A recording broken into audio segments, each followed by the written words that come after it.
access to human rights, justice, and dignity truly means for every single menstruator across every dimension of life. Menstrual discrimination is not a hygiene issue. It is not a product issue. It is a dignity issue. It is a human rights issue, and it is an issue of power and justice. Menstrual discriminatory perceptions and practices do not exist in isolation. They actively create and sustain unequal power relationships, reinforce patriarchy, and drive the exclusion of menstruators from public, civic, and political life. They shape who receives an education, who is safe at work, who can access healthcare, and who holds decision-making power in every dimension of life. And yet, menstrual discrimination has been systematically excluded from the very legal and policy frameworks designed to protect menstruators.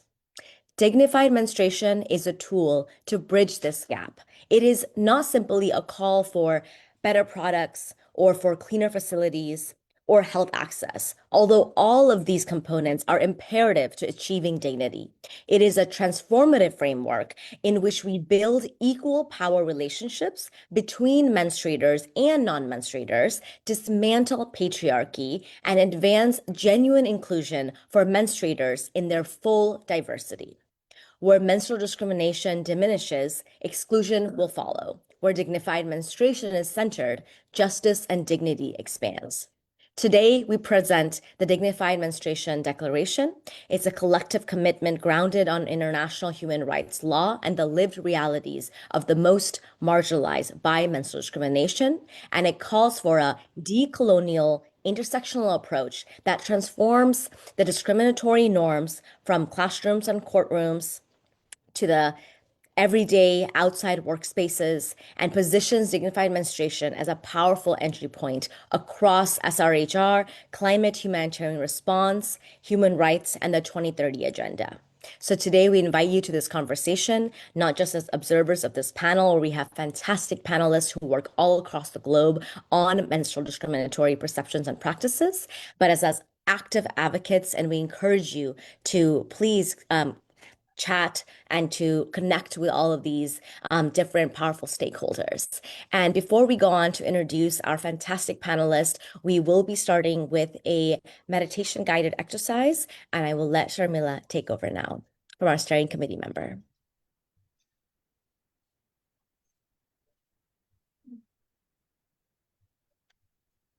And we can start anytime, Sharmila. Yeah. Lal, will you do the background music thing?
We will start in like 1 or 2 minutes and just waiting for the background music to come along before we start.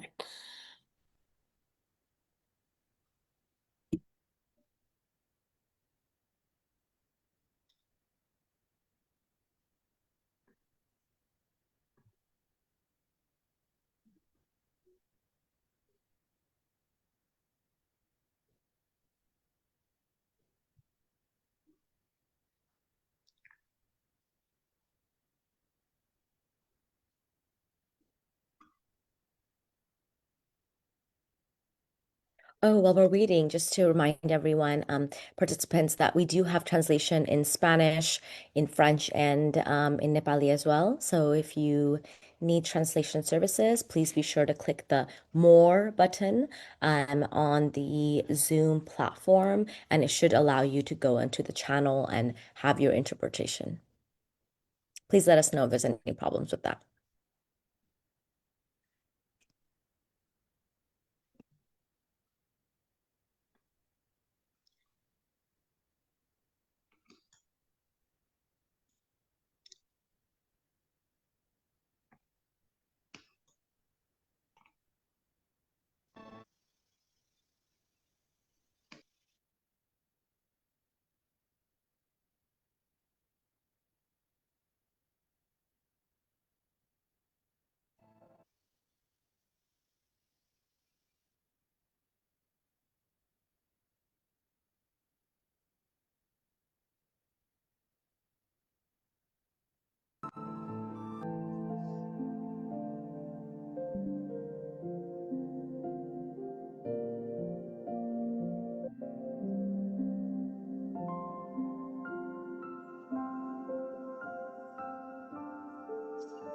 No matter who you are or how you identify, I invite you to take part in this short moment of reflection.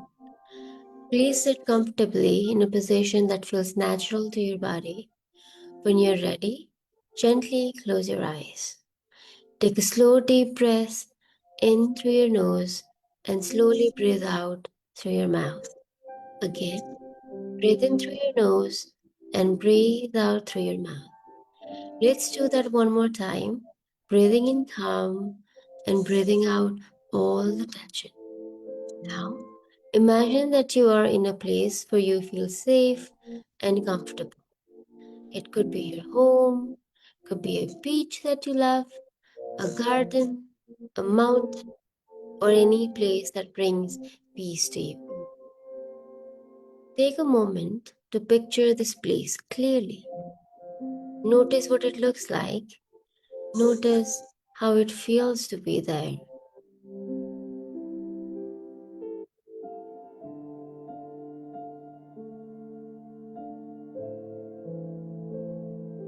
Now gently begin to travel back in time through your memories. Think about your current age and slowly begin to move backwards. If you're 20, imagine yourself at 19, then 18, 17, 16, continue going back. 15, 14, 13, keep moving back until you reach your early childhood, around 5 or 6 years old. Now, from this place in your childhood, try to remember the first moment you encountered something about menstruation. Maybe you saw a pad, maybe you heard someone talk about menstruation, maybe you learned something at school, at home, or through the media. Allow the first memory that comes to your mind to appear.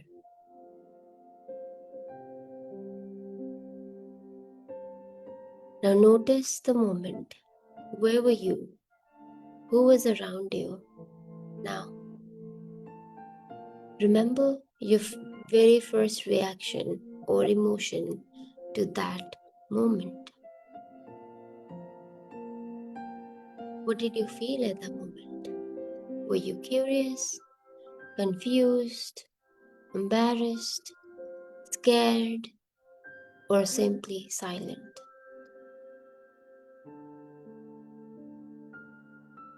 Now take a moment to simply observe that memory and that feeling. Take a slow breath in and breath out. Now gently bring your attention back to the present. If possible, rub your palms together softly until they became warm and place them gently over your eyes. Take one more deep breath in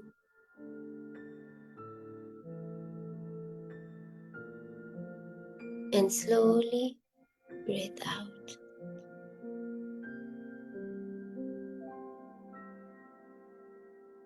And when you feel ready, gently open your eyes now. Welcome back.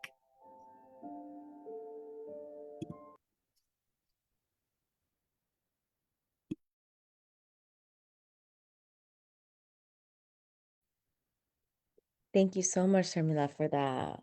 Incredible. Um, gently, I want to bring you all back to the present and bring you back to this moment. Before we even start, I would love to invite some of the participants, even our panelists. Were there any thoughts, any words that came to your mind? We also would love to get a Mentimeter if we can get that going, Lals. But if not, we'd love to hear maybe on the chat, or you're welcome to unmute yourself. Any words that came into your mind when you were thinking when we were doing this exercise? What words or what feelings or what was your first experience when you heard something or knew something about menstruation?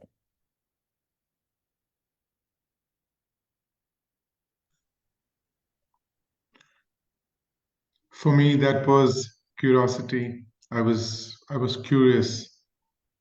So Hmm. what comes in my mind was I was very curious about the issue of menstruation and how the pads could possibly be used. Yeah. I see in the chat power, okay, and dignity. That's beautiful. I think it's less common that we see this type of association with the first like in when we first encounter menstruation, but I'm so happy to just to see that. Fear. I remember being taught about how much blood women lose each month, and it seemed like such a terrifying amount. Yeah, definitely fear. A very, very common emotion that a lot of menstruators feel. Certainly. Any other experiences?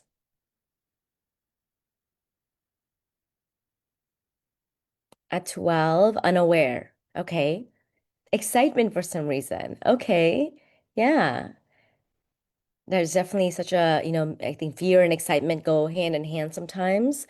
Fear of the unknown, curiosity, unaware, right? A lot of us are unaware, and a lot of us receive sort of patchworks of information, either through visibly seeing maybe some of the practices that menstruators follow, or they learn something in school. Um,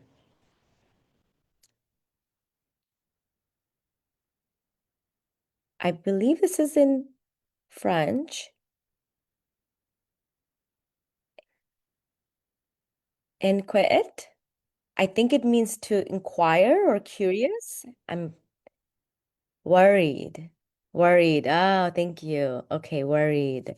Yeah, I was wrong, but yes, worried. Okay, wonderful. Thank you so much for participating in that exercise with us. So, just so that we're to make sure that you're all able to meet our panelists and to hear their wonderful work and their and really kind of really dive into the nuances of this very, very critical human rights issue, menstrual discriminatory perceptions and practices. I want to go ahead and invite our panelists to turn their cameras on, and we will pin you into the front so that we can begin our panel portion.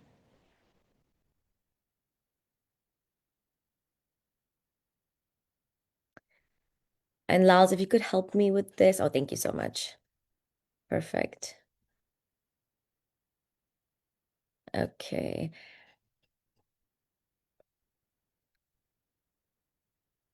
All right. So, just to give everyone a synopsis, this panel is being hosted by Global South Coalition for Dignified Menstruation. We are a menstrual dignity, human rights transformative framework and campaign that started as a grassroots organization in Nepal, and now we are an international coalition over 200 different countries. And I am Milia Dikari, using she, her pronouns. I am the executive director of Dignified Menstruation Inc., which is the North American chapter of Global South Coalition for Dignified Menstruation. It's beautiful to have all of you here today with us all. So, with that, let's get started. So, we have here about four panelists, and with our first question is when they will go ahead and give us a short introductions of themselves, just to keep aware of the time. And so, for our opening round, this is a question for everyone. The December conference that the Global South Coalition for Dignified Menstruation had firmly rejected the UN categorization of menstrual discrimination as a traditional harmful practice, clarifying and insisting that instead it is recognized as a root driver of unequal power relationships, patriarchy, and exclusion, one that exists globally, not just in specific communities. As we open this panel, from your context, what does that distinction mean in practice, and why does it matter for how we build the policy and movement? And we'll start this. There we go. We'll start off with. I'm so sorry. My internet is giving me. Oh, perfect. We will start this with Kwamar.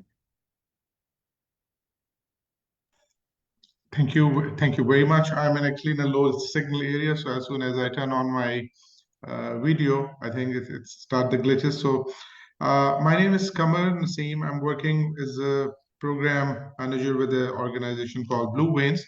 We are based in the northwest province, Khyber Pakhtunkhwa in Pakistan. I'm also serving as a steering committee member for the Global South Coalition for Dignified Menstruation.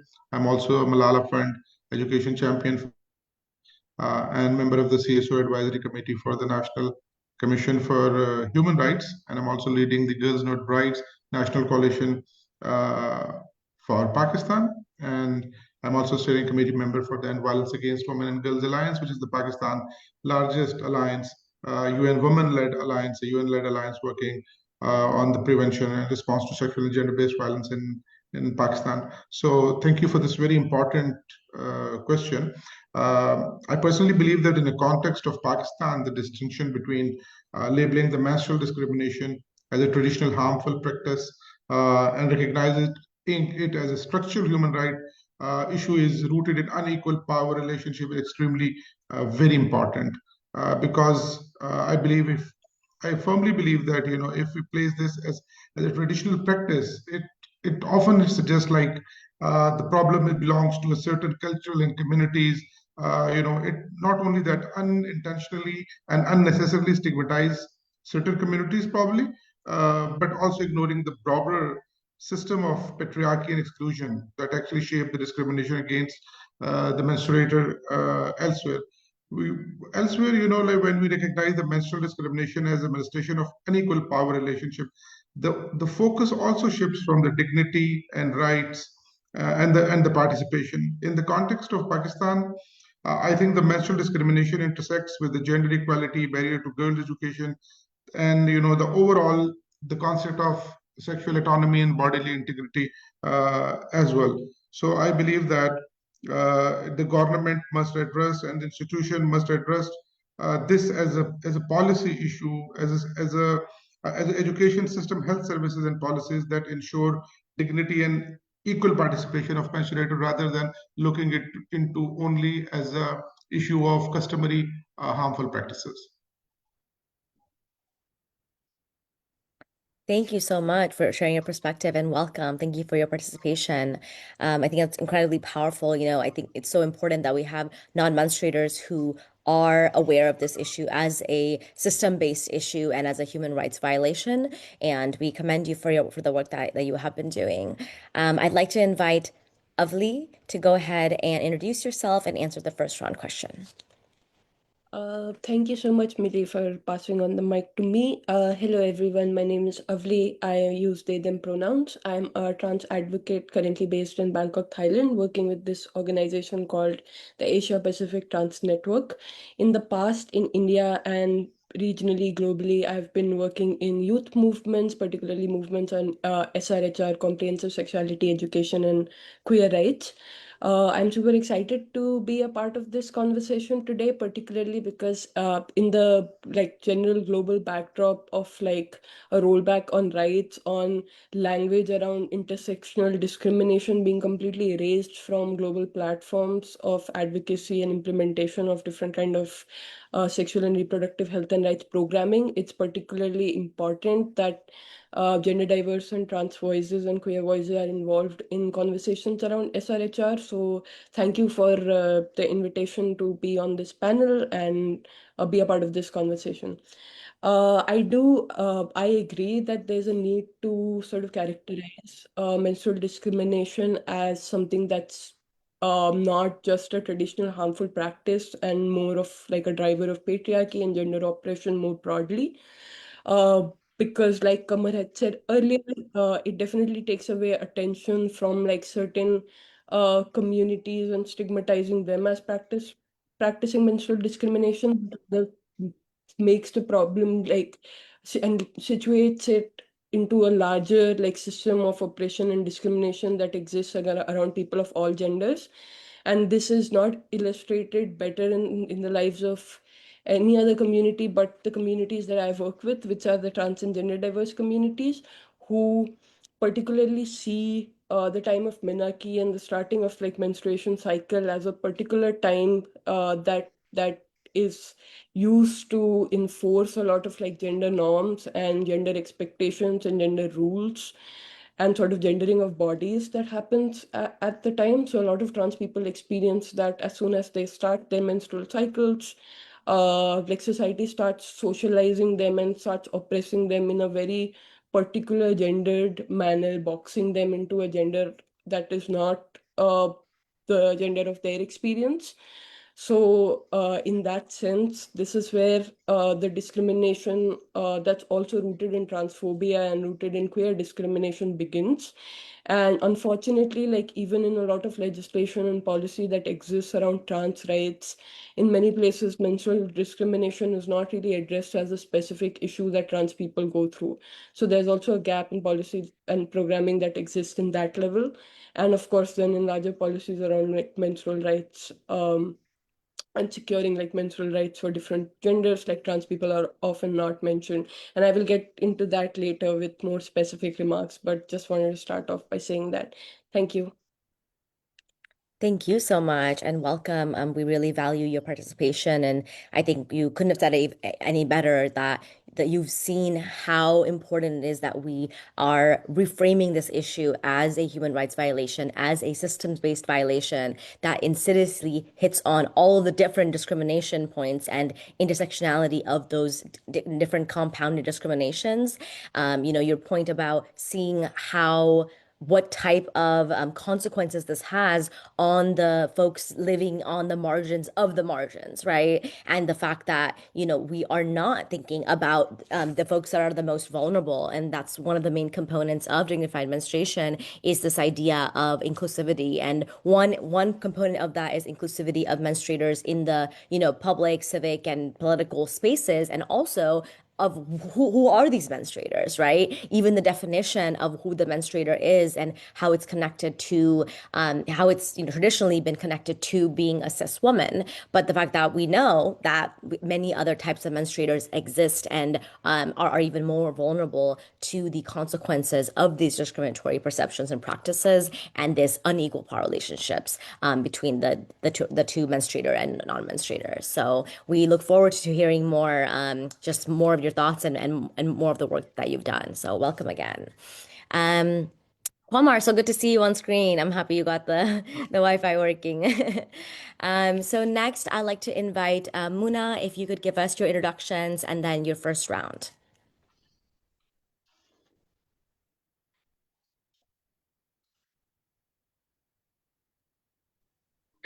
Good morning, good evening, everyone. Please help with the language translation. म गर्छु मुना चाहिँ यताबाट. I'll be doing the translation.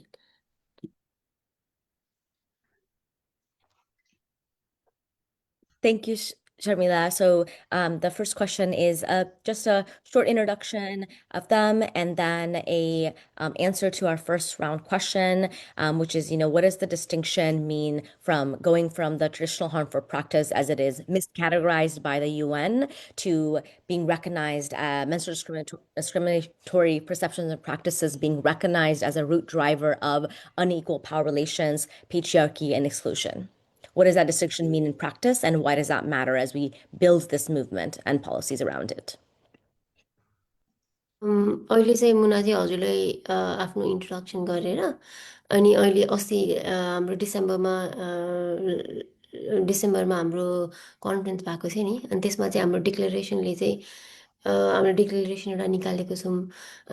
अनि युएनले चाहिँ normally महिनावारी विभेदलाई चाहिँ अब harmful practices भन्छ नि, हानिकारक प्रथाहरू भनेर चिनाइरहेको बेलामा चाहिँ हाम्रो डिक्लेरेसनले चाहिँ यो चाहिँ हानिकारक प्रथाहरू मात्र होइन, यो चाहिँ यसले चाहिँ हुन्छ नि पेट्रियार्की पुरुषत्व लाई चाहिँ हुन्छ नि अग्रता दिइरहेको छ. यसले गर्दाखेरि चाहिँ पावरहरू चाहिँ पुरुषहरूमा पावरहरू आइरहेको छ, अनि यसले गर्दा विभेदहरू पनि यसकै कारणले गर्दा चाहिँ विभेदहरू भइरहेको छ भनेर हाम्रो डिक्लेरेसनमा चाहिँ हामीले त्यसरी कुराहरू राखेको छौँ. त्यो तपाईँको कन्टेक्स्टमा चाहिँ तपाईँले सोच्दाखेरि चाहिँ यो यो यो यसरी हामीले यो छुट्याउँदाखेरि यो महिनावारी विभेदलाई यसरी छुट्याउँदाखेरि चाहिँ छुट्याउँदाखेरि हामीले जसरी डिक्लेरेसनमा हामीले छुट्याएको छौँ त्यसरी गर्दाखेरि चाहिँ हाम्रो नीति नियम अनि यो हाम्रो महिनावारी मुभमेन्ट छ नि जुन, त्यसमा चाहिँ कसरी चाहिँ असर गर्छ भन्ने क्वेसन छ. Okay, thank you. मेरो नाम चाहिँ मुना विक, म नेपाल लुम्बिनी प्रोभिन्समा चाहिँ बस्छु, अनि म चाहिँ मर्यादित महिनावारी अभियान लुम्बिनी प्रदेशमा चाहिँ काम गर्दैछु. अब यो जुन अब भनौँ न हाम्रो डिसेम्बर 8मा भएको कुरा सँगसँगै ल्याएर अलिकति हाम्रो सोसाइटीले पनि त्यही कुरालाई नै सपोर्ट गरिरहेको थियो नि त. यो चाहिँ एउटा परम्परागत हानिकारक अभ्यासको रूपमा मात्रै हो भन्ने हिसाबले लिएको थियो.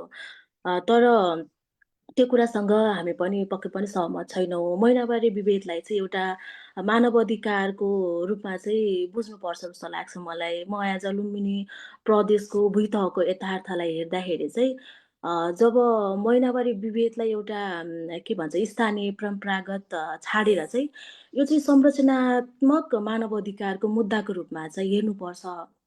जब यो समस्या व्यक्तिको एउटा घरबाट निस्किएर चाहिँ एउटा राज्यको दायित्वभित्र प्रवेश गर्छ नि त, अब यसको अर्थ चाहिँ अब एउटा महिनावारी हुने व्यक्ति, अब जो महिनावारी भइसकेपछि चाहिँ ऊ विद्यालय जान नपाउनु, अब भनौँ न अब घरको एउटा कुनामा थुनिनु, एउटा यो चलन मात्रै होइन, यो चाहिँ अब महिनावारी एउटा भइरहेको व्यक्तिको चाहिँ उसको शिक्षा, स्वास्थ्य, संवैधानिक अधिकार, सम्मानपूर्वक बाँच्न पाउने अधिकार नै हनन भएको हो भन्छु क्या म चाहिँ. अब हामीले यसको अधिकारको रूपमा व्याख्या गर्दै गर्दा अब हाम्रो काम गर्ने शैलीमा बिस्तारै परिवर्तन पनि हामी सबैजनालाई चाहिँ आउँदैछ. अब यो के भनौँ, त्यसपछि आइसकेपछि अब हामीले पनि यो अभियानसँग जोडिसकेपछि धेरै कुरामा हामी पनि अपडेट भयौँ. हामीले पनि त पहिला चाहिँ जब यो अवधारणासँग बुझेको थिएनौँ नि त, त्यति बेला चाहिँ के भन्छ त्यसैलाई मात्रै हो छ एक्सेप्ट नै गरियो के. जब चाहिँ हामीले यो हाम्रो मानव अधिकारको मुद्दा हो भन्ने बुझिसकेपछि अब चाहिँ एउटा यो व्यक्तिलाई, नागरिकलाई सचेत मात्र गराउने काममा मात्र सीमित हुनु हुँदैन.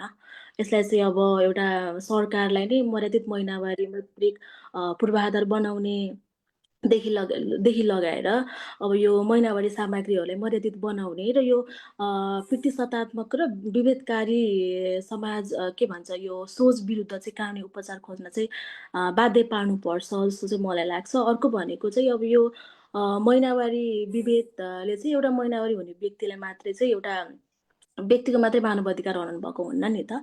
यसले त महिनावारी हुने र नहुने दुवैको मानवाधिकारलाई हनन गरिरहेको छ।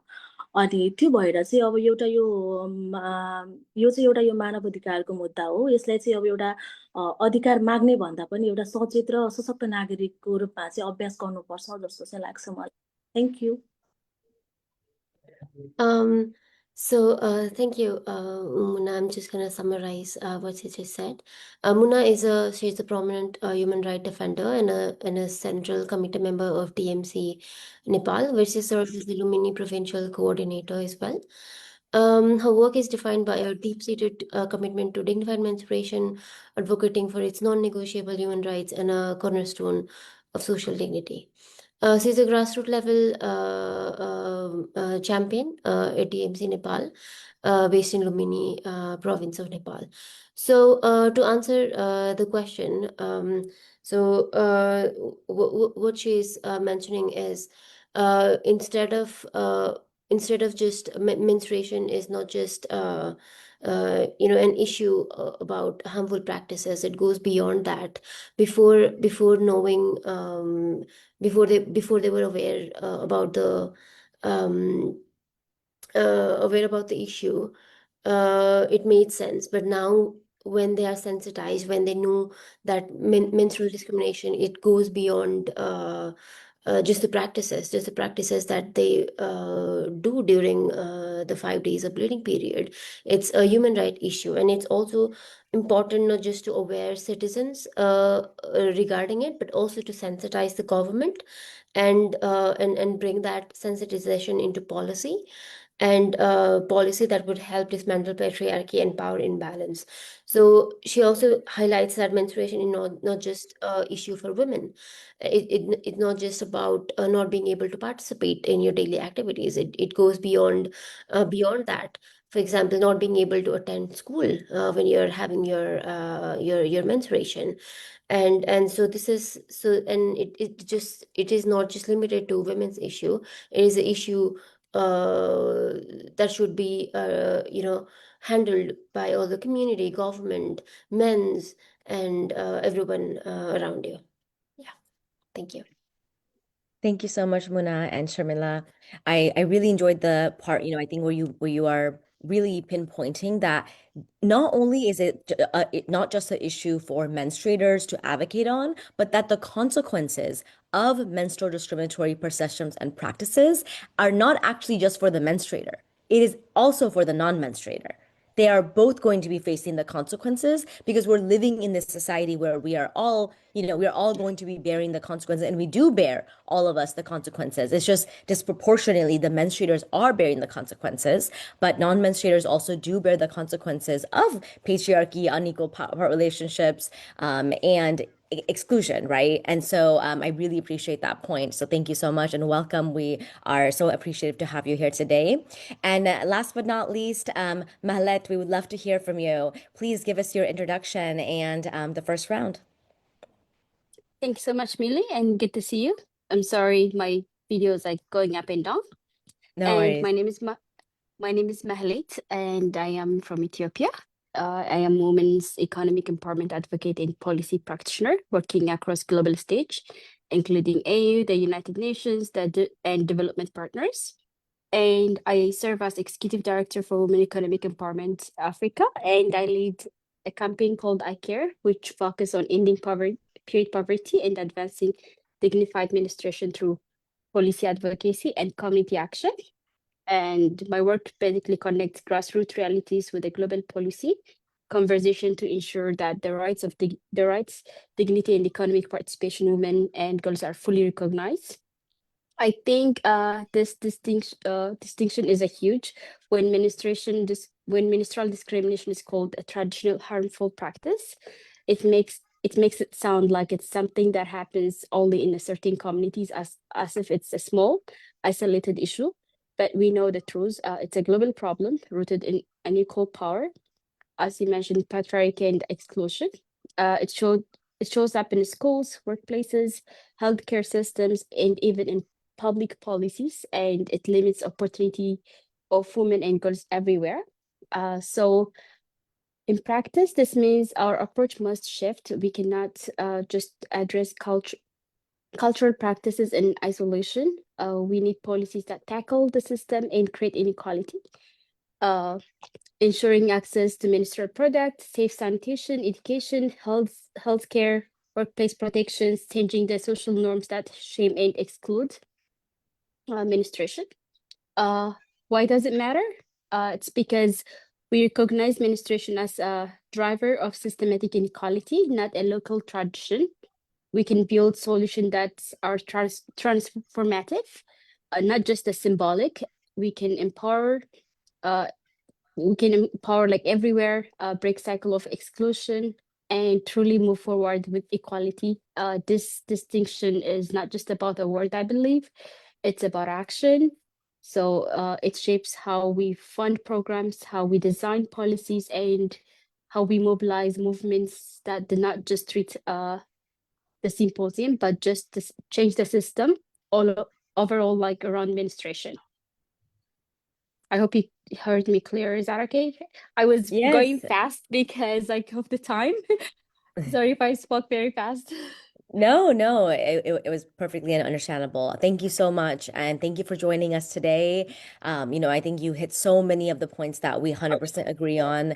And, it's so incredible, I think, to continue to hear advocates as we speak about the fact that this it's not just about a simple language change. We're not just advocating for a symbolic change, right? We are asking for you to actually understand how this is a root cause, how it is a systemic issue. Because you're right, changing the language also changes resources. It changes where the money goes. It changes the way that, national level government and international level government actually focuses, prioritizes issues to focus on. And I think it's so important that we are understanding that this menstrual discrimination and menstrual discriminatory perceptions and practices actually is the root cause of the symptoms that we continue to work on for 100+ years now: gender inequity, gender-based violence, child marriage, school dropout rates for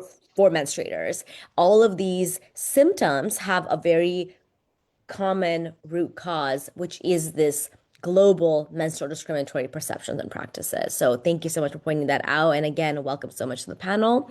And so with that, I'd like to move on to our second round. So for our second round, we'll focus on intersectionality in action.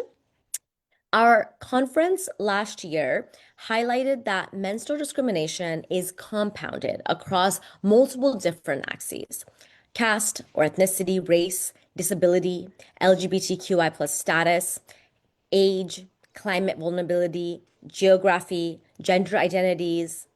The 12-point declaration that we made calls for integrating dignified menstruation framework into programming and not just treating them as these afterthoughts.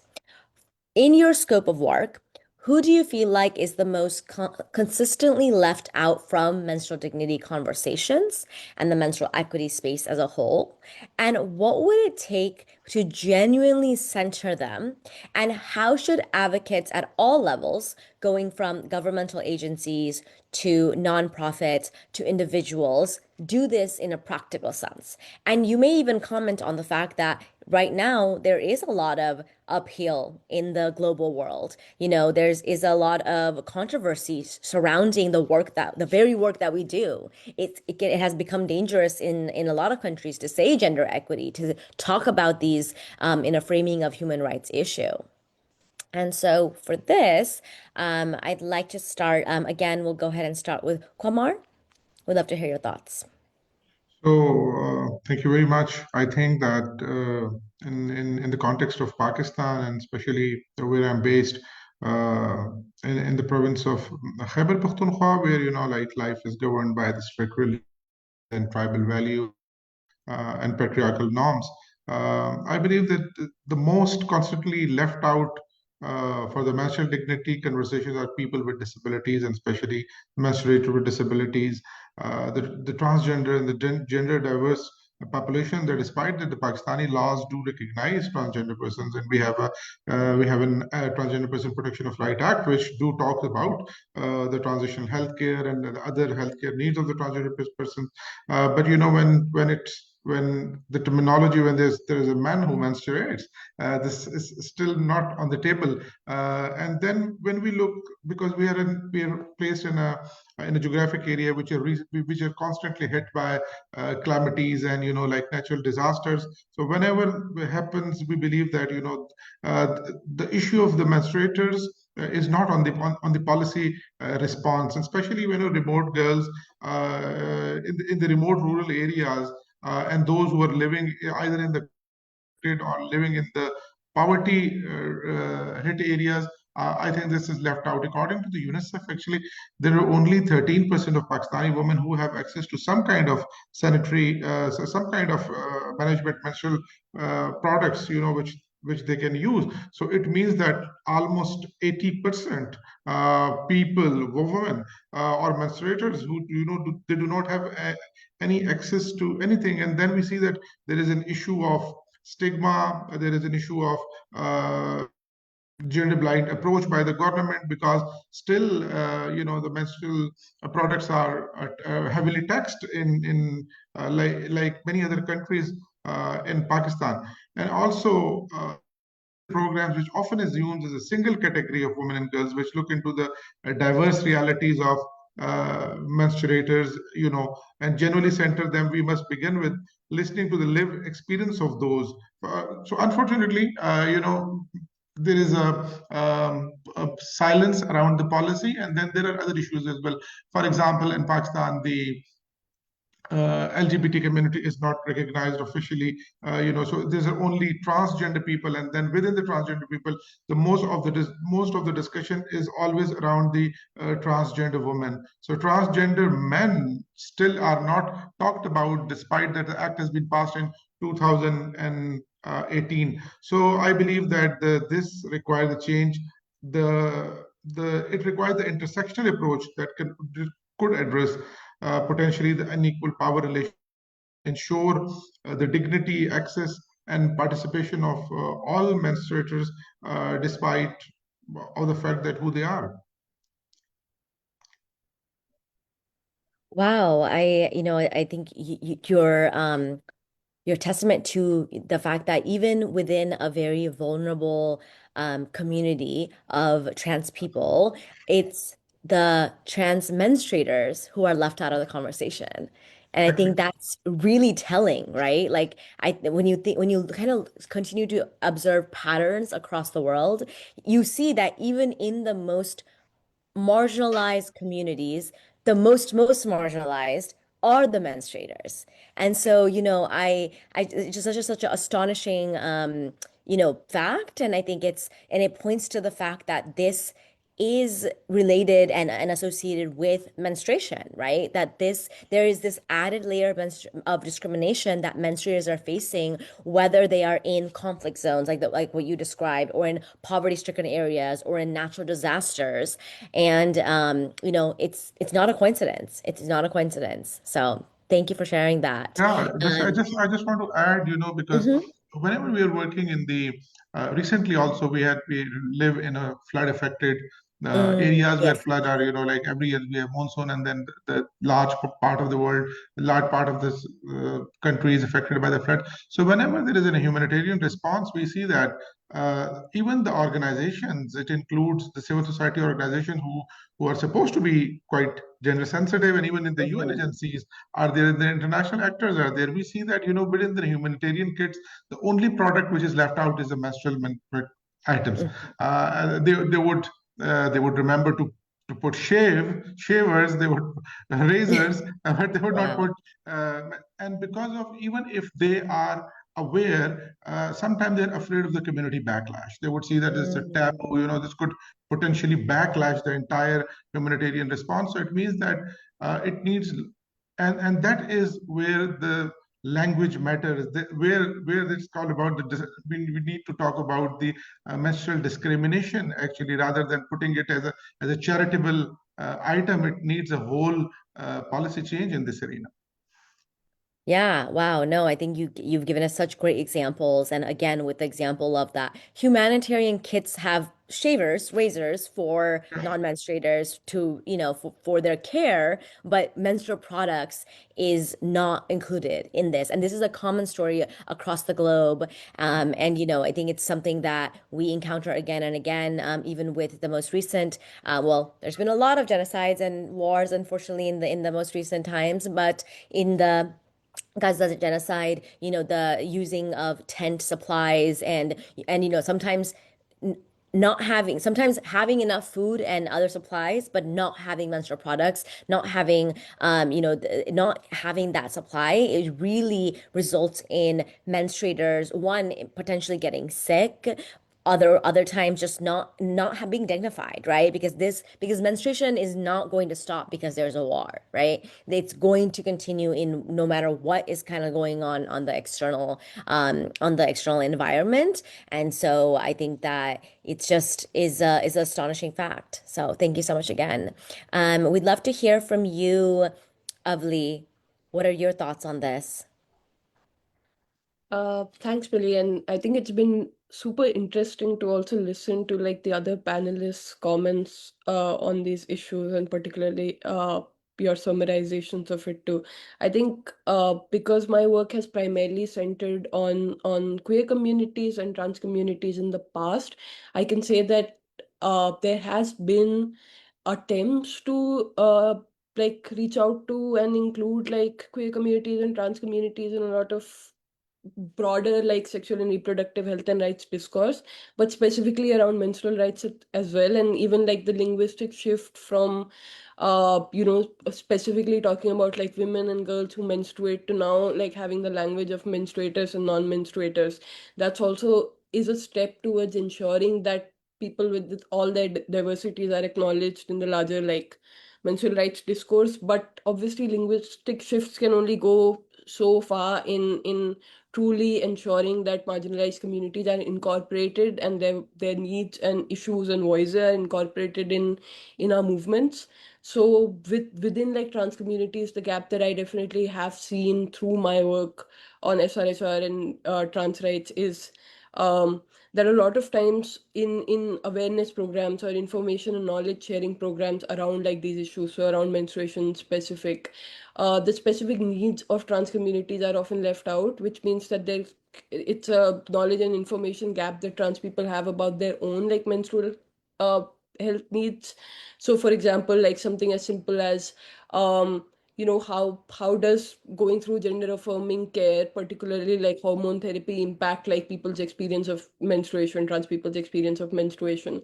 A lot of like trans men, masculine people, non-binary people often wear clothing that aligns more with their gender and not with the gender that was assigned to them at birth. And how can they use like menstrual products while wearing like those clothing? And an example of this is like for trans men who wear male underwear, like underwear marketed as for men.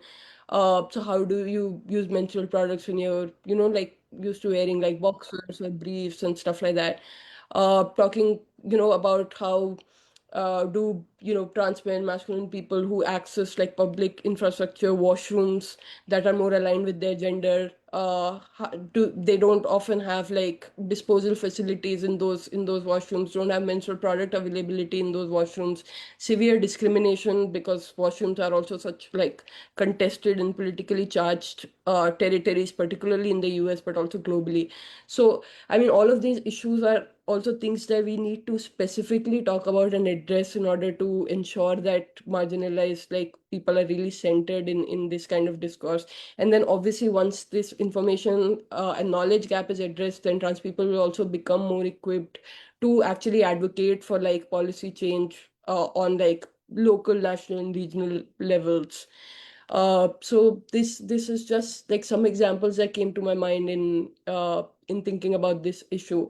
And I feel like this has also been my experience of doing advocacy in the past, that I think when we step out of our movements to also basically look at how other movements are addressing like similar issues, we often find like intersections and commonalities that can be leveraged to advocate for like specific rights. So in within movements, even though there's not a lot of conversation that might be happening on menstrual rights, but there's a lot of conversation that happens on like inclusive public infrastructure, so inclusive washrooms. So how can a menstrual rights movement then like sort of intersects with that movement around inclusive public infrastructure and ensures that like these rights are affirmed and included in a larger conversation.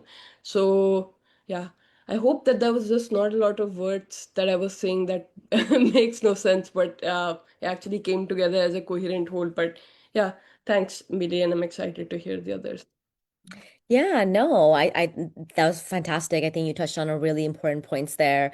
One is sort of the how do we figure out common goals between different movements, which honestly are more aligned than not.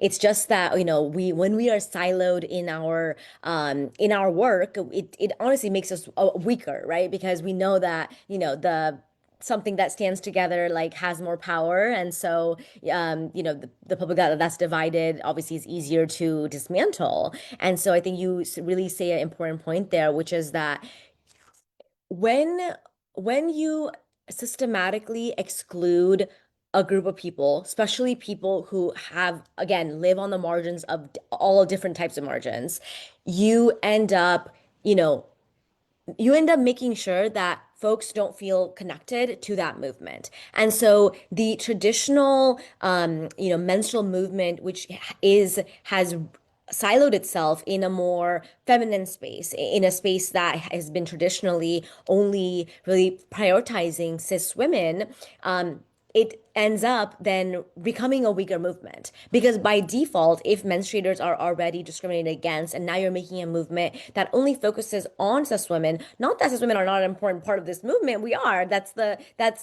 make up a majority of the movement. But when we aren't being inclusive, when we aren't recognizing that this movement is not just a movement for one particular group of people, but that it is very important that we take care of all the people in the margins, because when you take care of people in the margins, you actually end up taking care of everyone else as well, right? Even better than you would if you ended up siloing. And I think you mentioned an important point there, which is that even in the medical community, when we aren't thinking about trans menstruators, we are doing a disservice, right? There are so many screenings that get missed. So many providers don't talk to their trans patients about pap smears, about chest cancer screenings. There are so many ways that we can be inclusive in the way that we speak about issues really pertaining and specific to menstruators, and we could really be inclusive of so many different types of people, but we aren't, because we aren't thinking about these sort of marginalized on top of marginalized communities. And it's really critical that we are centering these voices, because, like you mentioned, these are the voices that often are facing violence, or facing physical violence, sexual violence, emotional violence, on top of just compounding on top of each other. So yeah, thank you so much. We'd love to hear from you, Muna, now about your thoughts about this. And Sharmila, if you could translate for us, that'd be great. Sure. मुनाजी अहिलेको question चाहिँ के छ भन्दाखेरि अब हजुरले काम गरिरहेको एक्सपिरियन्सबाट चाहिँ यो महिनावारी हुन्छ नि मर्यादित महिनावारी भनेर हामीले कुरा गर्दाखेरि कस्तो खाले समूहहरू चाहिँ पछाडि परेका छन्, जस्तै अपाङ्गता भएकाहरू अथवा दलित, अनि यो एलजिबिटिक्युआई प्लस कम्युनिटीहरू, अनि जो चाहिँ यो मौसम हुन्छ नि परिवर्तनले अफेक्टेड भएको, असर भएको त्यस्तो ग्रुपहरू, अथवा हुन्छ नि अब कोही अब तराईको मान्छेहरू अलिकति इन्क्लुडेड होला, अलि रुरल ठाउँकोहरू अलि नहोला, त्यो कुन ग्रुप कुन समूहको मान्छेहरू चाहिँ यो मर्यादित महिनावारीको कन्भर्सेसनहरूबाट चाहिँ हुन्छ नि टाढा छन्, अनि कसलाई चाहिँ अलि नजिक लिएर आएर तिनीहरूलाई केन्द्रमा ल्याएर काम गर्नुपर्छ जस्तो लाग्छ हजुरको कामको एक्सपिरियन्स अनुसार। ओके, प्रश्नको लागि धेरै धेरै धन्यवाद। मलाई चाहिँ कस्तो लाग्छ भने पछाडि यो महिनावारी विभेद चाहिँ एउटा यस्तो विभेद हो कि जसले चाहिँ के भन्छ धेरै अन्य हिंसा विभेदहरू जन्माउनको लागि चाहिँ एकदमै ठुलो रोल चाहिँ खेलिरहेको हुन्छ। अब त्यो सँगसँगै चाहिँ अब हाम्रो नेपालमा अझै भन्दाखेरि लुम्बिनी प्रोभिन्सको कुरा गर्दाखेरि चाहिँ अब यो महिनावारी विभेद र यो अब हाम्रो दलित समुदायमा त्यसै गरी हाम्रो अपाङ्गता भएको के अरे साथीहरूसँग अनि हाम्रो यो एलजिबिटी कम्युनिटीको साथीहरूसँग र अझै भन्दाखेरि यो जलवायु परिवर्तनले जसलाई चाहिँ डाइरेक्टली भनौँ न अझै छिटो सामाजिक तरिकाले पनि प्रभाव पारिरहेको देखिन्छ र त्यो महिनावारी विभेदले चाहिँ अझै ठुलो चाहिँ त्यहाँनिर अर्को विभेद थप्न लागि चाहिँ रोल खेले जस्तो चाहिँ मलाई लाग्छ। अब हाम्रो लुम्बिनी प्रदेशको सामाजिक विविधता भौगोलिक विविधताको आधारमा पनि अब यो दलित समुदायले अनि अपाङ्गता भएका व्यक्तिहरूले अनि एलजिबिटी कम्युनिटीले अझै भन्दाखेरि पछाडि पारिएको वर्गले जुन एउटा भोग्ने विभेद र यो महिनावारी विभेद चाहिँ अझै डबल जटिल म फिल गर्छु कि अब यो जातका आधारमा एउटा अपाङ्गता भएकै आधारमा अब भनौँ न एउटा चाहिँ एउटा फरक आफ्नो आइडेन्टिटी नै अब एक हिसाबले आफ्नो चोइसहरू व्यक्त गर्दाखेरि चाहिँ जुन अब एउटा समाजले हेर्ने दृष्टिकोण छ होइन त्यो सँगसँगै पनि अब एउटा फेरि महिनावारी विभेद जोड्दाखेरि चाहिँ अब यो झन् यो महिनावारी विभेद र यो जुन हाम्रो पछाडि पारिएको वर्गको विभेदलाई चाहिँ अझै धेरै यो महिनावारी विभेदलाई चाहिँ बलियो बनाउनको लागि पुस गरिरहेको जस्तो सोच्छु क्या म। यसले चाहिँ एकदमै धेरै यो दुईटा के अरे महिनावारी विभेदले चाहिँ अन्य हामीले जुन हाम्रो पछाडि पारिएको वर्गको मुद्दाहरूलाई आवाजहरूलाई भनौँ न विभेदहरूलाई चाहिँ अझै धेरै बलियो बनाएको छ जस्तो मलाई लाग्छ।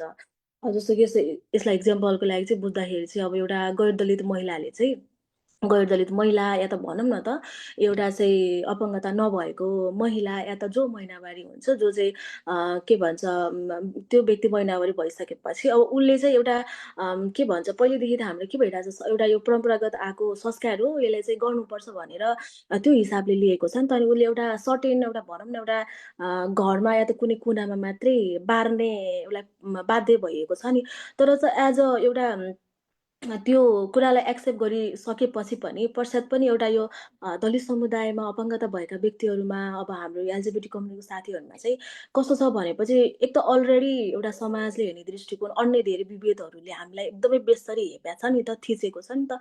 अनि त्यसमा पनि फेरि यो महिनावारी विभेद आइदाखेरि चाहिँ डबल चाहिँ फेरि हामीलाई के भएको छ अझै धेरै हामीलाई अप्ठ्यारो भएको छ के। अब यसले अझै धेरै अपमान सहनु परेको छ जस्तो मलाई लाग्छ।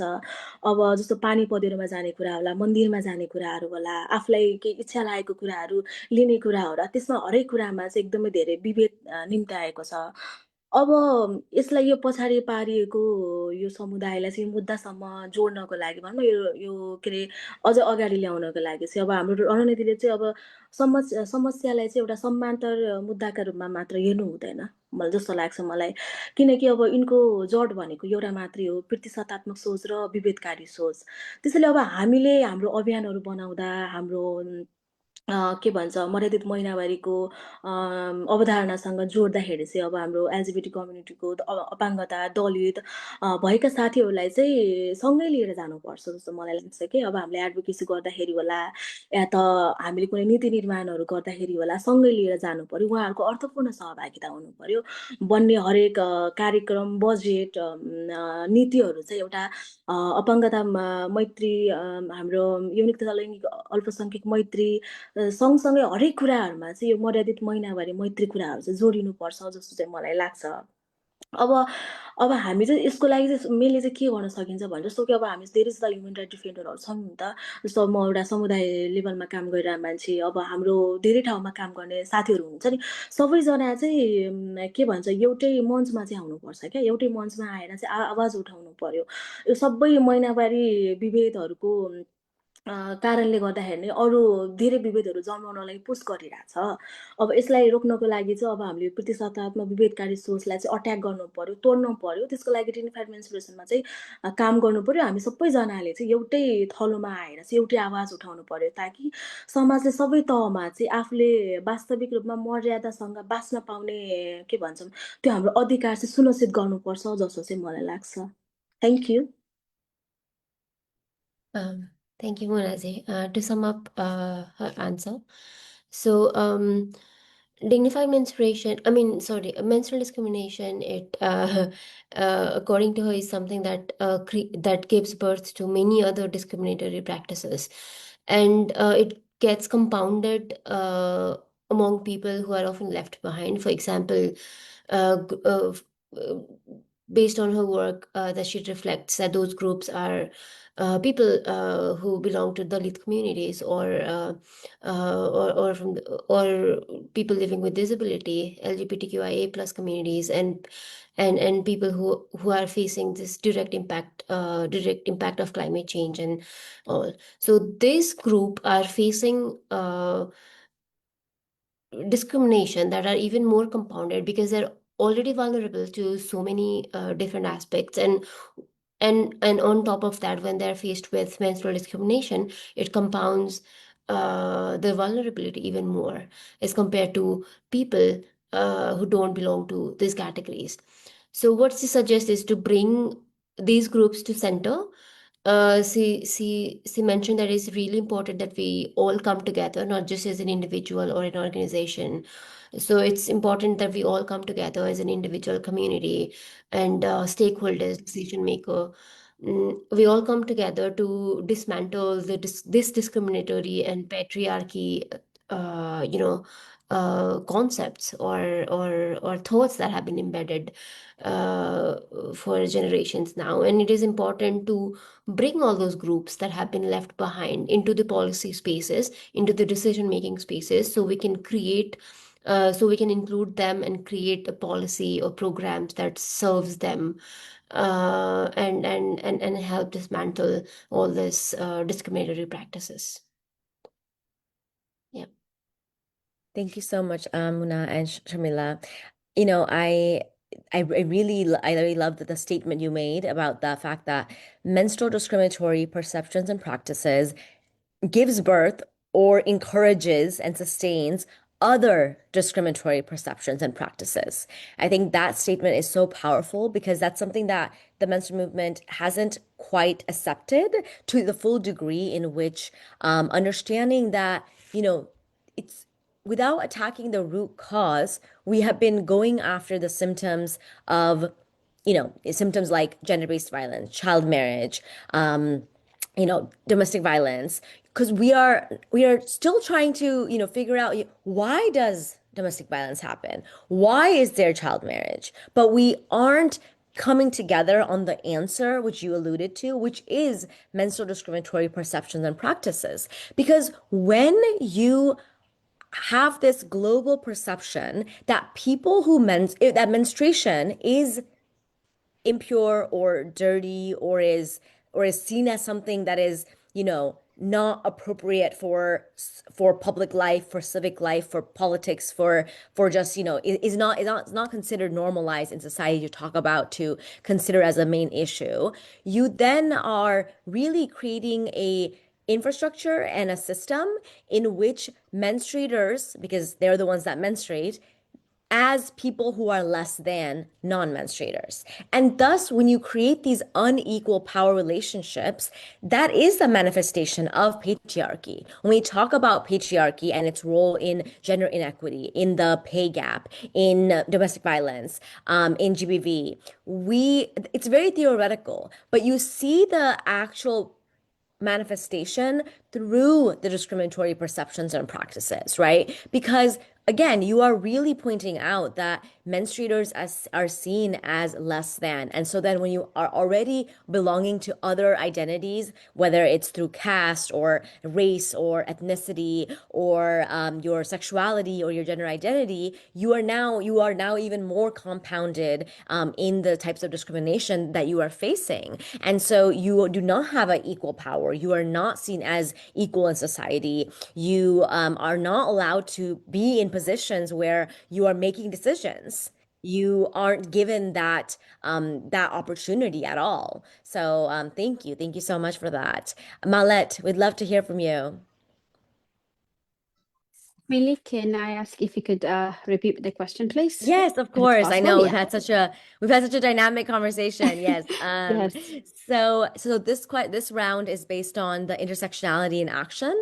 And so the conference that we had last year, it really highlighted that menstrual discrimination is compounded across the multiple axes, like the ones I mentioned: caste, race, ethnicity, disability, gender identity, sexual identity, climate vulnerability, and geography. And so the 12-point declaration that we had at that point calls for integrating the dignified menstruation framework into all of these disability rights, sexuality rights, gender identity rights, elder rights, children rights, and not just treating it as an afterthought, but really looking and examining this through the lens of menstrual discrimination being a root cause. And so from your work, actually, I would love for you to comment on sort of the economic empowerment and equity work that you do. In that work, how do you think we can really integrate menstrual discrimination as a root cause of economic disempowerment and economic inequity? And how do we,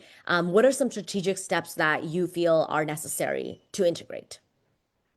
Thank you so much for repeating the question. And can you hear me now? Okay, so from my experience working first from also from across global platforms, the way menstruation discrimination is framed as a direct impact on what the world choose to fund, measure, or prioritize. When menstruation is misclassified as cultural matter or simply like a hygiene issue, the solution becomes like narrow and technical. And the program tend to focus only on distributing menstrual products or short awareness campaigns, which we had experienced that as well, because I have been on advocacy on menstruation in general, like since 2018. While this effort can help, they did not address the deep structural barrier that limits access to education, economic participation, and dignity. From my work across Ethiopia and Africa as well, it is clear that menstrual discrimination is not simply about hygiene. It's about power, access, and human rights. When a student misses school because of safe sanitation is not available, when a worker cannot access affordable menstrual product, when a policy fails to recognize menstruation as a part of economic and social participation, these are not isolated cultural issues. They are like systematic inequalities. This is a well-known fact. It is the truth that we've been ignoring. This is why menstrual discrimination should stand as its own thematic policy area that I believe, because now it's under water and sanitation, and also it goes through education, gender equality. I believe it needs to have its own thematic policy area rather than being fragmented across sectors like health, water and sanitation, education, as I just mentioned. When it's scattered across different agendas, accountability becomes weak, data remains limited, and funding is diluted. By recognizing menstrual discrimination as a distinct thematic area within development, gender equality framework, an institution can better measure its own impact on education, labor. The impact would be measured based on to better its impact on education, labor participation, public health, economic mobility, not through it, there would have its own fund to mobilize. Only then can policies, budgets, and monitoring system can reflect the scale of the issue. So in other hand, misclassification ultimately determines whose dignity is prioritized in development agenda. 3 years of advocacy, including initiative like the one I created, I Care Power Period, on 2019. One lesson is clear: when the narrative shifts from charity or hygiene towards right, equality, and economic participation, policy responses become stronger, investment becomes strategic, and real systematic change become possible. That's how we have been shifting, and that's how we have been supporting students like women in IDP centers, like everyone, like like uh everyone in this sector, like to have like equal opportunity, like like to have like products equally distributed, because like we have a fund, we're getting it like supported by the policy, and has been like very strong. That's what I can say. Oh, Malet, you gave us such a good insight, I think, into this idea that, often you encounter situations in which it's like, well, we are working on this, through product development or through infrastructure, and which, again, very important. And yet, like you mentioned, it's not enough. And the fact, I think I wrote some things down here, you're asked that it should be a distinct thematic area because you're right. Menstrual discrimination perceptions and practices is a cross-cutting theme that is common across all of these different entities that have their own area, right? Gender inequity, economic empowerment, gender-based violence reduction, peace building.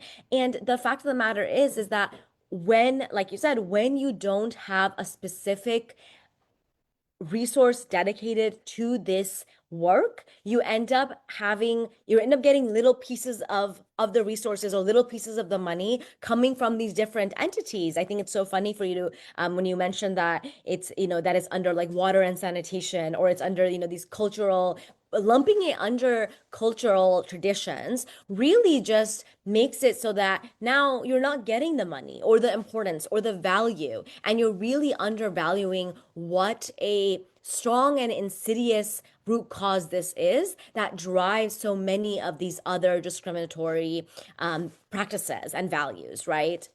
I really like this other thing you said, scale of the issue, that, when you are qualifying something as big as this and expansive as this as a cultural harmful practice, not only is it mischaracterization, it is reducing the scale of this issue, because it is something that, again, we've again and again in this panel recognized as a root driving cause. So when you tend to really narrow the scope of where the resources should go, so if everyone is continuously, if the global north especially, is continuously pushing products and infrastructure, governments are in all the different places are going to be forced to only provide the money and the resources for products and infrastructure. They're not going to be giving money for the intangible, which is going to be the actual sustainable transformation of ideas and of mindsets and of understanding what a cross-cutting theme this is across the different isms that you can think of. So wow, yeah, that was really powerful, and I think it's high time that we really think about this as a separate thematic area that really belongs. That really all other themes should be thinking critically about when they are putting out their programming, and they're thinking of how to actually create sustainable transformations. Thank you so much for that. I think we've had such a wonderful panel discussion so far, and I'm really excited for us to continue to have these conversations and continuing to really build on solidarity. And I think I'll take this time to say that I think there's been actually a lot of solidarity around menstrual dignity, and I hope around dignified menstruation as we move forward. I think the idea that menstrual discriminatory perceptions and practices is the root cause of other discriminatory factors and really leads to these pervasive isms is not something that was really thought so broadly about even a couple years ago. So I'm really hopeful. And from that, for our last round, before we open it up for audience questions and answers, so, you know, we really laid the groundwork for what and how menstrual discrimination is this root cause.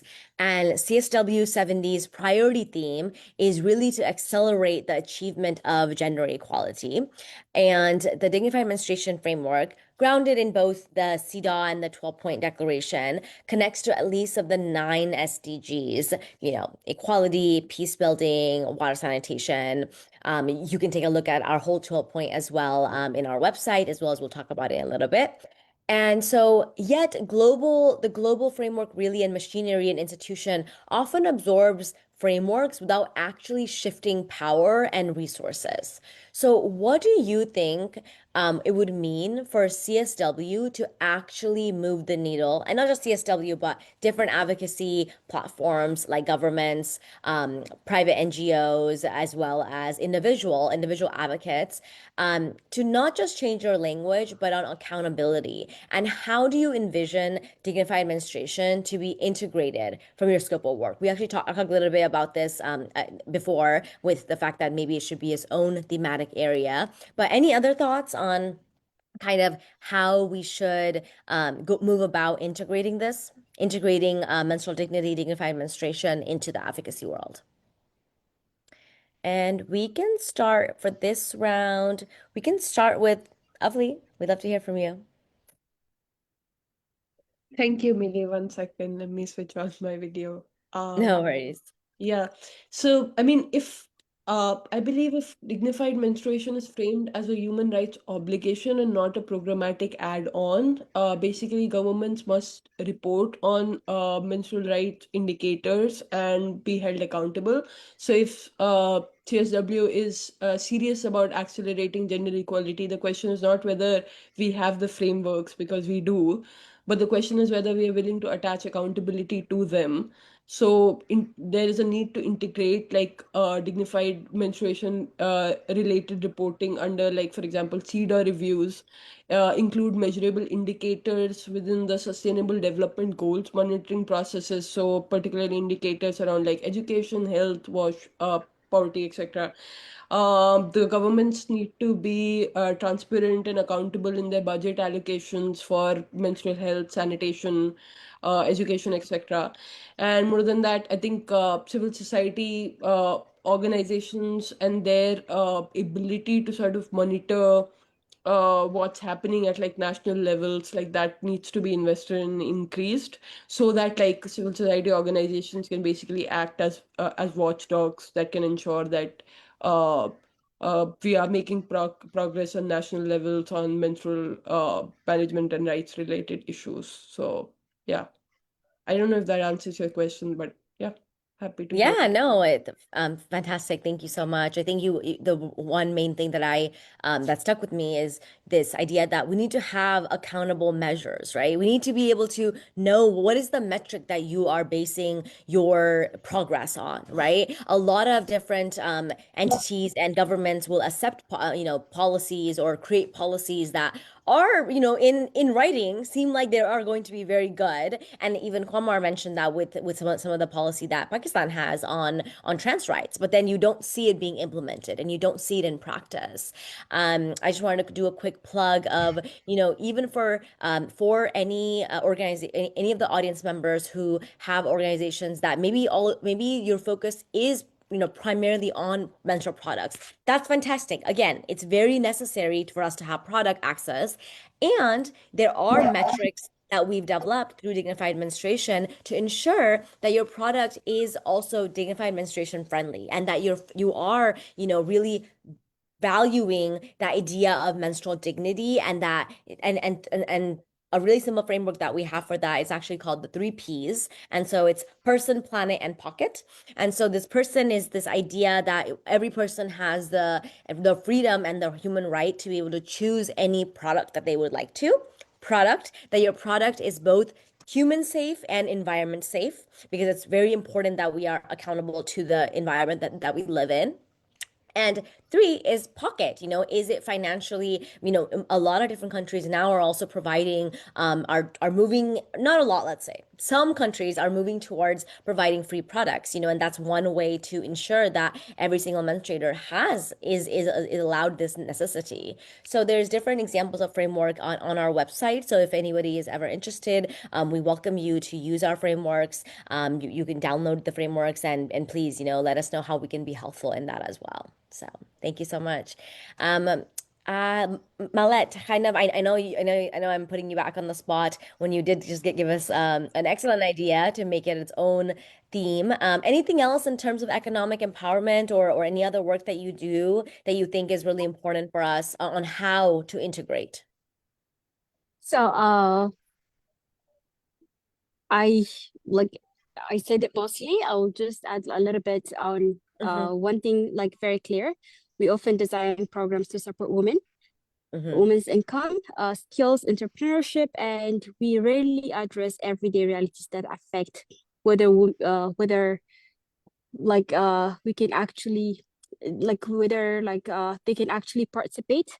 Menstrual discrimination is one of those realities. Like, so I'm speaking from my experience, like how everyone is speaking from their experience. If a woman or a girl, like from Ethiopia, for example, cannot access menstrual products or safe sanitation or supportive environment, it directly affects their ability to attend school, show up at work, run business, or participate in public life. Yet many economic empowerment programs overlook this completely for everyone, actually. So building a dignified menstruation into economic empowerment strategy, I believe, is big intentional. First, it means recognizing menstrual health and dignity as a part of economic participation, which I am sure like we all agree, even though we all are coming from different backgrounds and like different countries, because we're here as administrators, right? Now, just a health and not just a health or a hygiene issue. Program should include access to affordable menstrual products, safe and private sanitation facilities, which we forgot about, like having the toilets very accessible for menstruators, education that removes stigma, workplace, and in communities, because menstruation is considered as taboo in many communities, and also integrating menstruation into policy and workplace standards, ensuring that workplace training centers and markets are designed with the needs in mind. And another thing that I want to say is like opening opportunities for social enterprises where they can produce and distribute menstrual products, creating both dignity and economic opportunity for their communities. When we do this, the impact changes. The participation is more consistently, and they could stay in school. Productivity improves, dignity becomes a part of development, which have been left behind, and not an afterthought, but economic empowerment then becomes more real and more sustainable because it recognizes full realities of like full realities of lives, because it's one of the area that has been neglected. And as I mentioned earlier, like it's under like different thematic areas. If the world, like the global, could try like having menstrual product as one thematic area, and lots of things could be solved. Gender equality could be solved, education would be solved, because a lots of like, everyone goes into school together. Like, for example, like in Ethiopia's perspective, like women and men like would go to school together, but they don't finish together because when they start menstruating, they're being left behind. Either like they don't have for like products, or families are being obligated to choose food or like menstrual products, and they don't know a lot, like they don't have like awareness that they need to stay in school as well. So having this in a policy would help a lot, I believe, and it would improve like the economy in a bigger picture.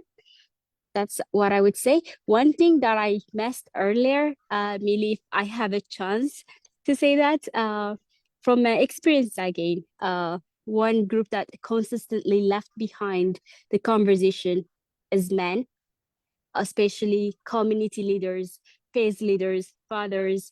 Yet they're often the decision makers in families, communities, institutions, because we're talking about patriarchy, right? When they are a center of conversation, the stigma, the silence around menstruation, like because they're like not the center of the conversation, like around the menstruation continues. My father always tells me like if men menstruate, uh we wouldn't worry about like period products, let alone worrying about the period products. We would have like 3 days off when we're on a pain. So like bringing them on the center would solve a lot, and we cannot build menstrual dignity only among like those who menstruate. In many communities, fathers are responsible for household decisions, at least like from the areas that I came. Uh, if a father understand, or like if the, like, you know, the provider understands menstruation, it's more likely to support the menstruator, like to stay in school, prioritize access to menstrual product, and create supportive environment at home. So uh the same is true for PACE leaders and community leaders, because as a policy practitioner or like, you know, advocate, if I speak to the community, they wouldn't understand the way they would understand the PACE leaders or like the community leaders. So having them like in the conversation and not leaving them behind also would have like a strong influence in shaping norms, values, and public attitudes.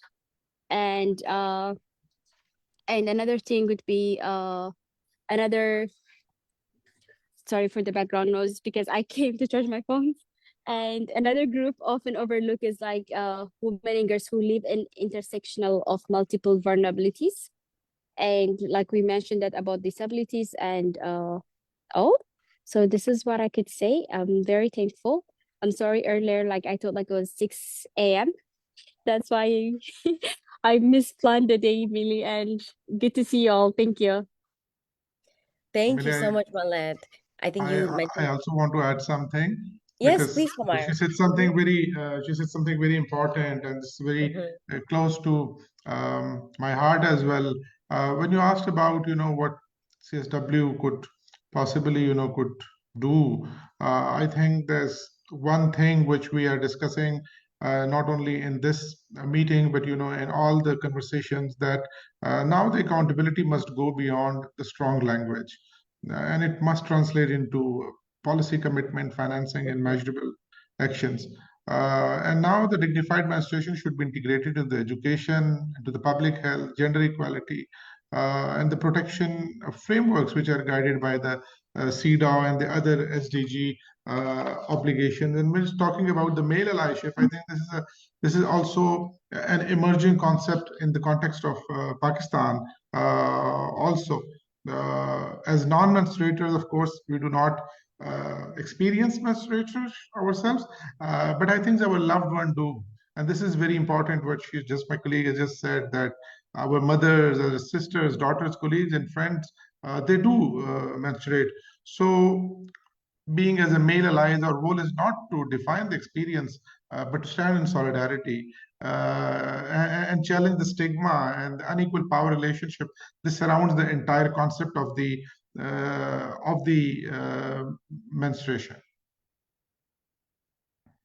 100%. Thank you so much for both of you for bringing up that point again, which is that yes, we need non-menstruators to need and should, because one, it the consequences of menstrual discrimination also affects non-menstruators. And this is the also the point in which we're saying that in order to reverse and to dismantle the unequal power relationships between menstruators and non-menstruators, it's critical that we have non-menstruators buy-in, that non-menstruators see that, oh, I'm working on this issue for menstruators. No, they also have to really actualize that this is a human rights violation and an issue that affects non-menstruators as well. And therefore, they also have to be in the center of these conversations and making these decisions and urging other non-menstruators, because you're right, Maled, because of the power dynamic, there is a buy-in when a non-menstruator says, like Komar, if you say, hey, this is important and it's affecting us as well, it's affecting all of us, and it is our duty as well to work on this issue, then that is what becomes really, really powerful. And ideally, it leads, it kind of leads upwards to go towards right now the traditional dynamic, the traditional decision makers, which often are non-menstruators. So no, I really, really value both of your contributions to this very particular point that is really important to understand. I want to just give Muna, if you have any last thoughts kind of about this round. I'm just being a little bit careful about time. I know that our participants may have other platforms to go into, but मुनाजी हामीले लास्टमा के सोधेको छौँ भन्दाखेरि हजुरलाई केही भन्नु छ लास्टली केही, अब कसरी चाहिँ हामीले यो मर्यादित महिनावारीलाई इन्टिग्रेट गरेर साँच्चीकै चाहिँ हुन्छ नि, साँच्चीकै अब बोल्दा बोल्दाखेरि त धेरै नै भनिरहेको छौँ होइन, गर्नुपर्छ गर्नुपर्छ, तर कसरी चाहिँ साँच्चीकै प्रोग्रामिङमा नीतिहरूमा कसरी चाहिँ लेख्नु? ओके।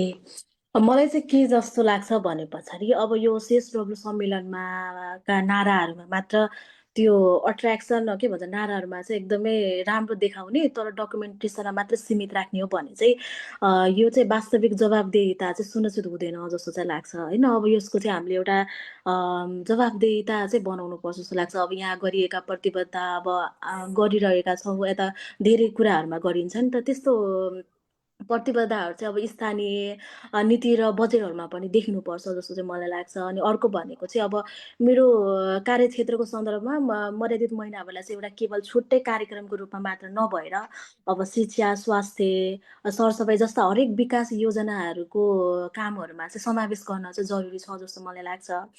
अनि अर्को कुरा चाहिँ अब विकास योजनाले चाहिँ महिनावारी हुने व्यक्तिलाई चाहिँ सम्बोधन गर्दैन भन्ने त्यो योजना चाहिँ सफल भएको चाहिँ मान्नु हुँदैन भन्छु क्या म चाहिँ। अब हरेक विकास योजनाहरूसँग चाहिँ मर्यादित महिनावारीको कुराहरू चाहिँ जोड्नुपर्छ जस्तो चाहिँ मलाई लाग्छ। अनि अर्को कुरा चाहिँ अब मर्यादित महिनावारी विभेदलाई पनि एउटा मानवाधिकार उल्लङ्घनको चाहिँ घटनाहरूको रूपमा चाहिँ दर्ता गर्नुपर्छ जस्तो पनि मलाई लाग्छ। अर्को अनि त्यसै गरेर चाहिँ यसलाई चाहिँ कानुनी कारबाहीसम्म पनि पुर्याउनुपर्छ जस्तो लाग्छ। अब जबसम्म चाहिँ राज्यले मर्यादित महिनावारीलाई चाहिँ आफ्नो मूल दायित्व मान्दैन तबसम्म चाहिँ अब हामीले जति डकुमेन्टेसनमा राखे पनि त्यो चाहिँ अब भुइँतहसम्मको परिवर्तन चाहिँ हुन सक्दैन जस्तो मलाई लाग्छ। अनि धेरै धेरै धन्यवाद मलाई यो प्लेटफर्म दिनुभएकोमा। यति नै हो। I will quickly summarize that. So from what she just mentioned, she says that CSW, it should not just limit all this topics to just to conversation, but also should do some actions to reflect it in policy, not just as an add on to a programs, but also to but it should also be integrated across all development plans that we do.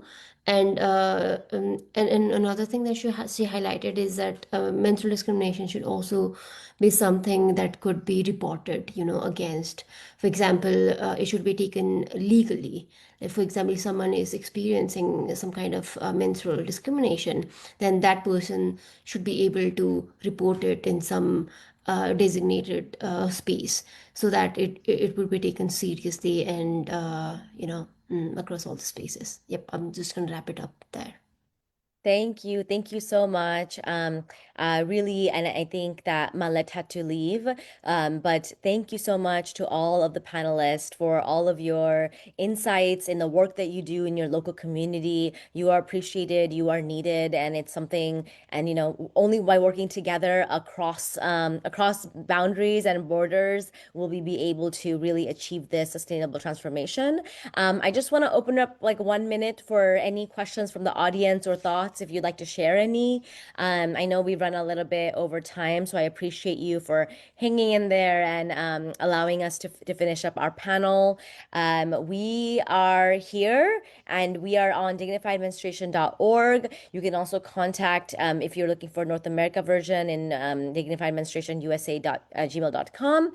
We also have Dignified Menstruation 2019 at gmail.com for our steering committee email, and you can reach us there if you'd like to partner, if you'd like to work together with us. I'd like to allow the panelists, if you want to share your contact information, please do so at the moment.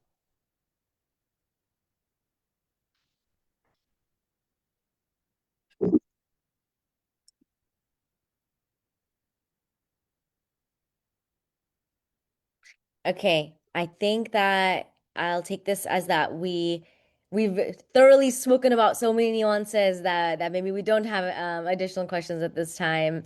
Again, thank you so much, dearly, for all participants, especially because I know that many of you woke up very, very early so that the panel time could be on for this side of the world. So I really appreciate you, and I hope to see all of you soon and to work together again in the very near future. Thank you so much from the bottom of my heart. And thank you to all of our participants for being here and diligently listening into this conversation. And we invite you to join us on this important advocacy work.